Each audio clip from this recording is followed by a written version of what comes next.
Hello and welcome to the Petticoated Swashbuckler.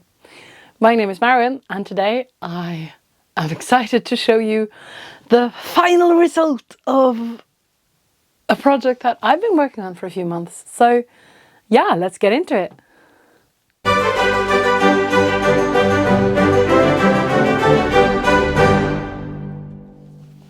So I am recreating, to the best of my ability, this portrait of Queen Maria Theresia of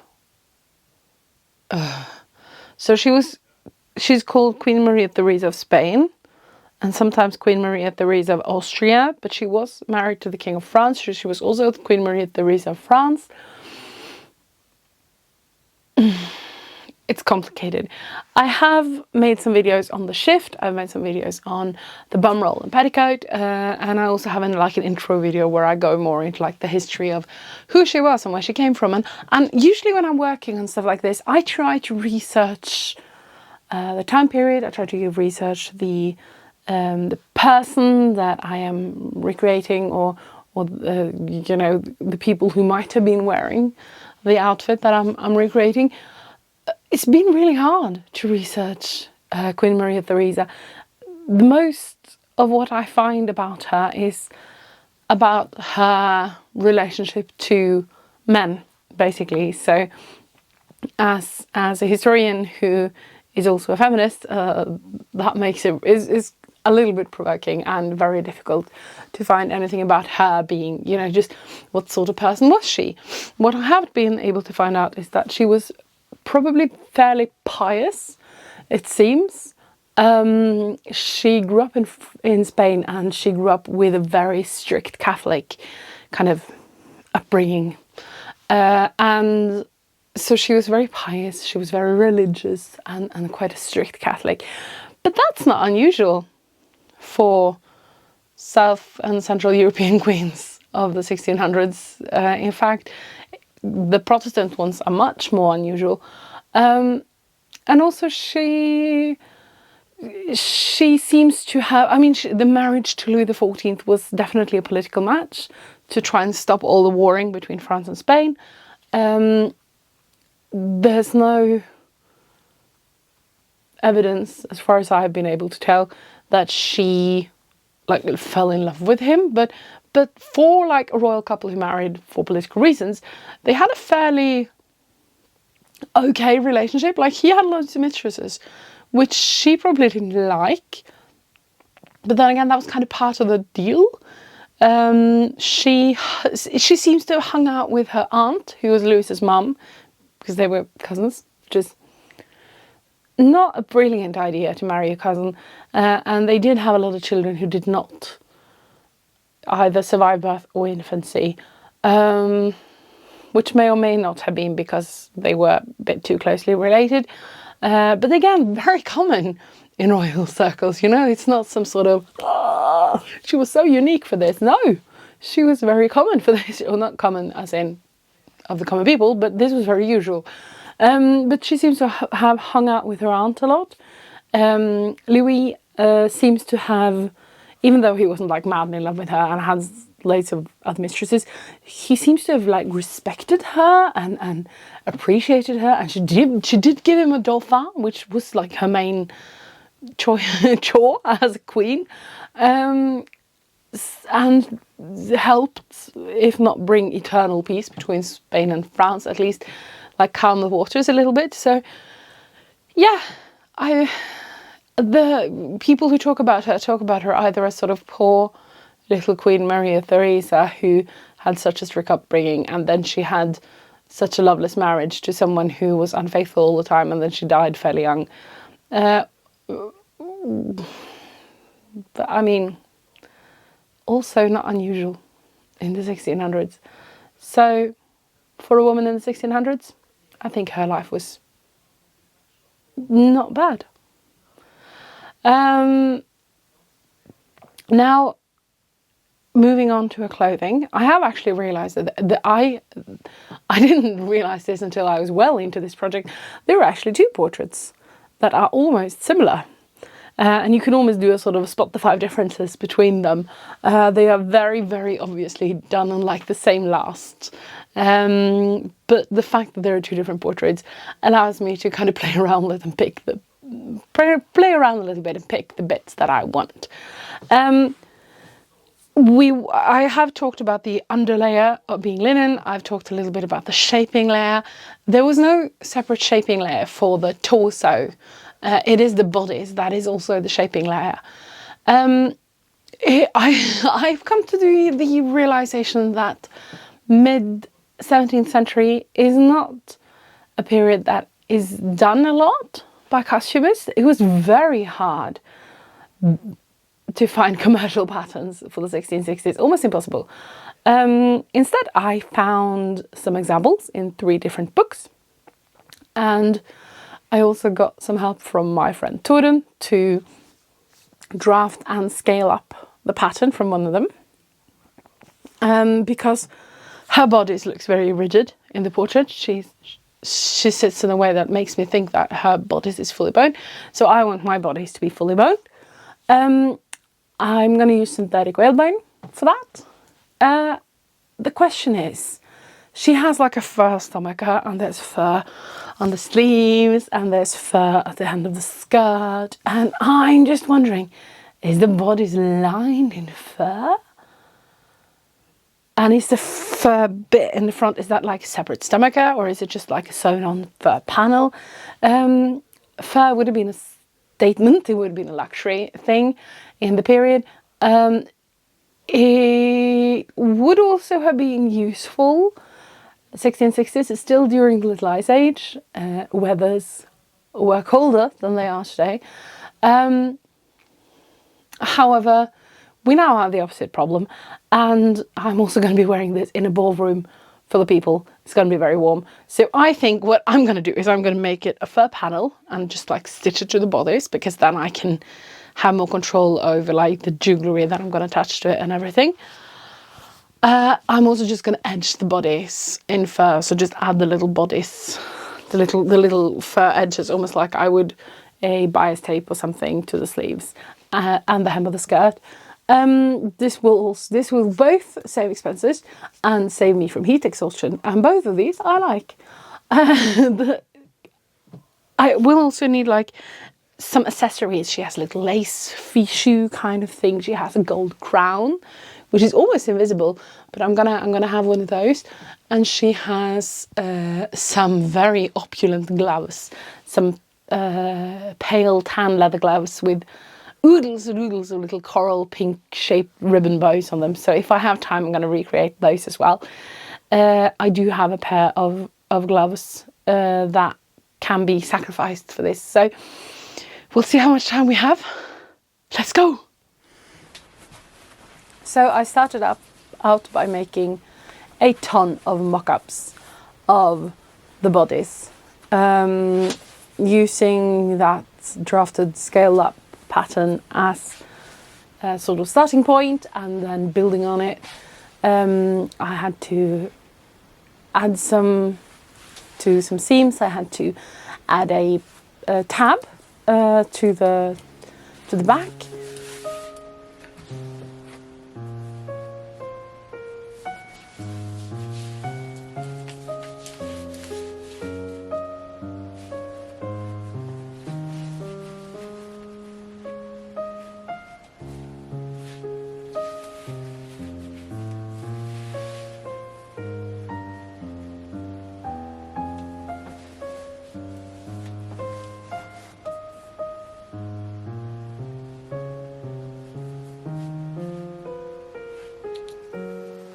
But after like 3 or 4 mock-ups, I was fairly happy. So I cut my boning layers.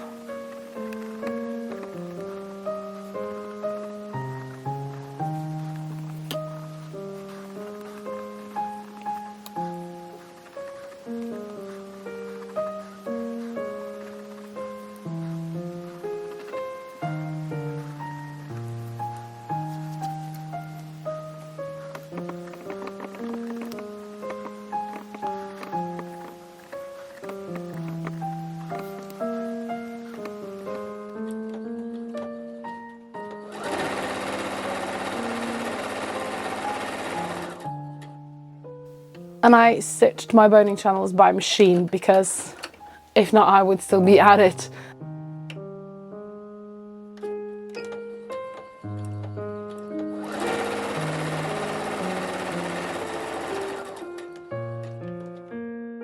But the placement is based on the bath dress.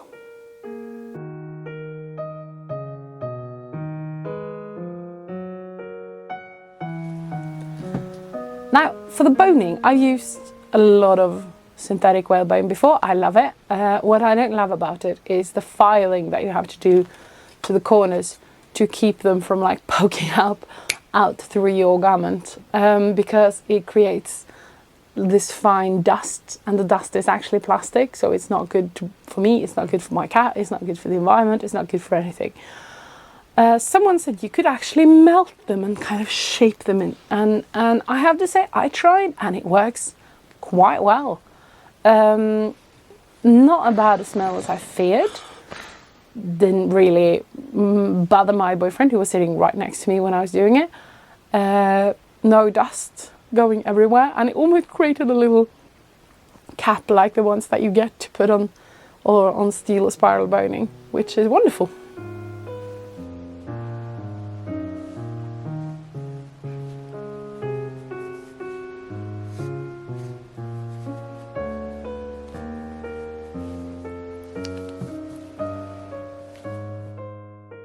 After boning all my pieces, I hand stitched all those boned pieces together using a whip stitch. This is a place in the process where I will not use a machine because the hand whip stitch is just so much stronger and so much better.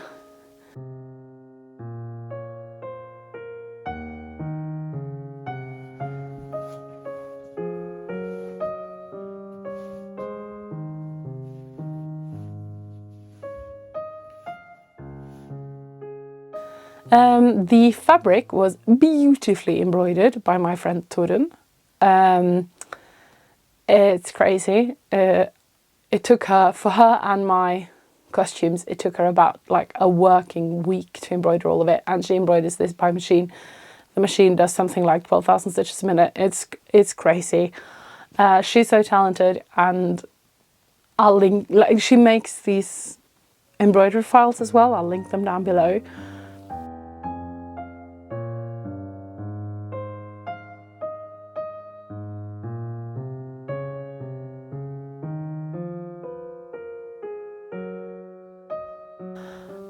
Whereas she was making elegant and delicate embroidery, the ermine fur was clumsily made by yours truly. We tried a variety of methods for this, I have to say. We tried attaching black woolen yarn and kind of brushing it out. We tried various pens and with gluing fabric. And what we ended up with, what actually looked best, was just an actual textile pen, black pen on white faux fur.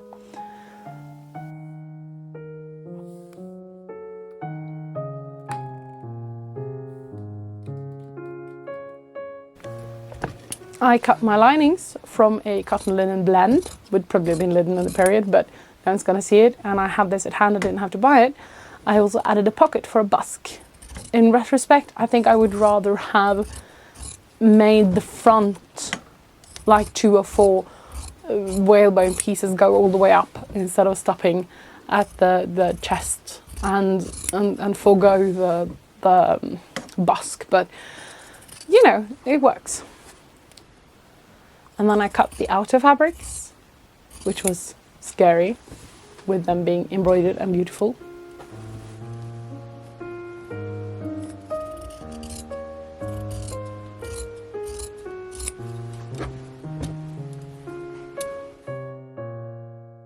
I stitched the fur panel onto the velvet.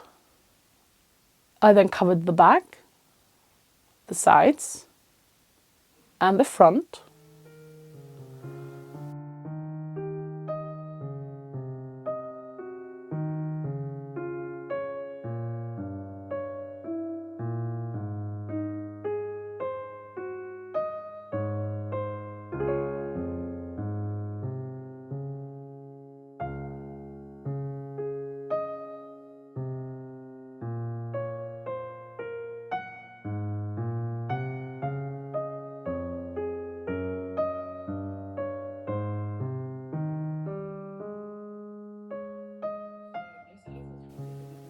The sleeves were also stitched together with fur edgings.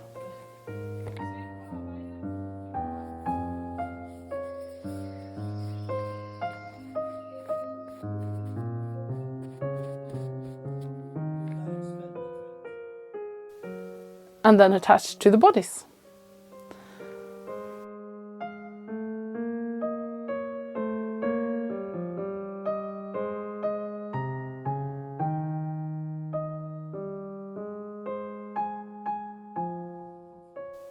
Now, on to binding the tabs. However, you don't bind the front part. That seems to be the common way of doing it in the era, is that you bind the tabs but not the front triangle bit. That one's just folded in and stitched down.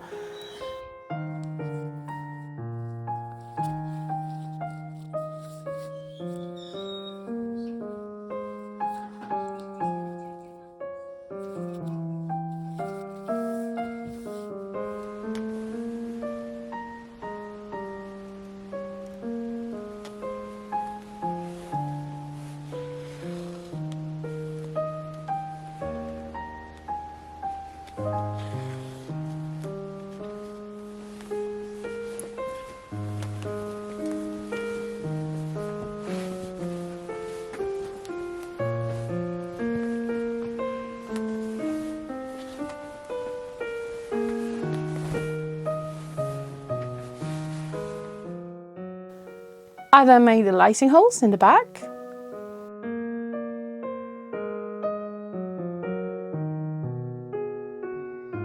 And then came the time to attach the bling, and there's loads of bling on this, and I love it so much.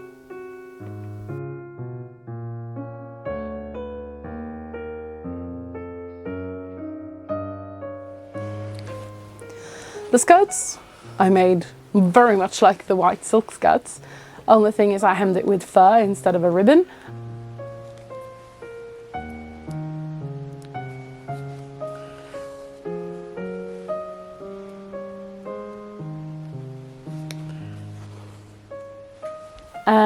And I pleated it to a waistband. I tried cartridge pleating it and it just wouldn't work. The fabric is too thick, so it was just pleated to in very, as narrow knife pleats as I could.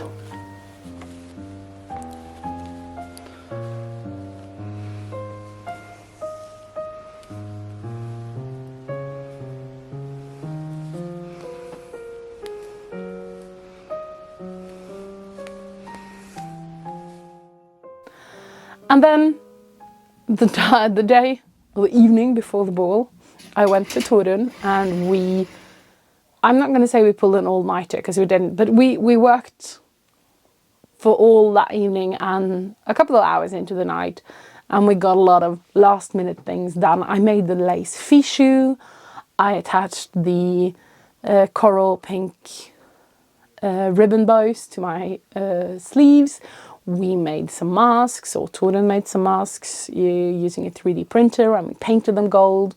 Painted my little crown gold. My crown is actually a cake topper from AliExpress, I think. But it works for this.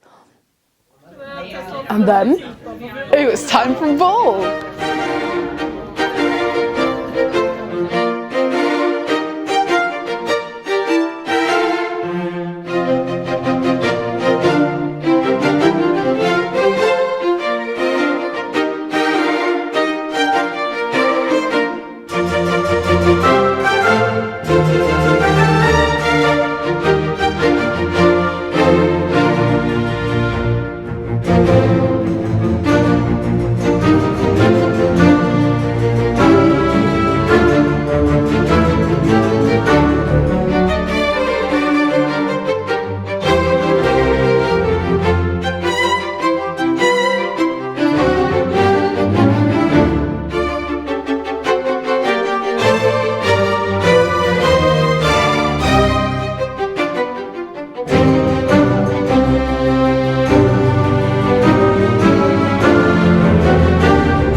so happy with this project.